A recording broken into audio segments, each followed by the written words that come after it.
Bu suratdagilar kim? Bular Metening ishlari edi. Shimoliy Iroqda peshmergalar bilan kelishuv o'tkazayotganimizda suratga olinibdi.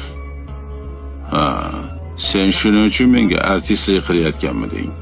Bo'yin bog'li ham peshmergami? Kim bu? Mana umi? Ha, bu Merkar qabilasidan Yakub. Bu juda ishonchli odam edi. Juda ishonchli ekan.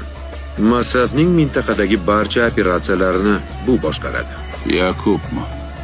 Meni laqillatmoqchimisiz? Nega laqillataylik? Bu odam Shamir. Nima? Mana shu hodisa kinoga olib chiqishgan. Pusuni ko'rganmisizlar? Pusuni?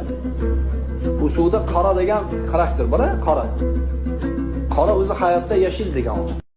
Po'latni oldiga kelganda Po'lat aytadi, Yaqubni ko'rsatadi. Taniysanmi bu? Bu Yaqub toza odam bu deydi. Bu ashiratdan deydi. Bu bilan biz ko'p amallarga chiqqanmiz deydi. Deganda Po'lat aytadi, bu Yaqub emas, bu sionist deydi. Bu sionistlarni eng anaqasi Shamir deydi. Bu mana shu hodisa hayotda bo'lgan hodisa. O'sha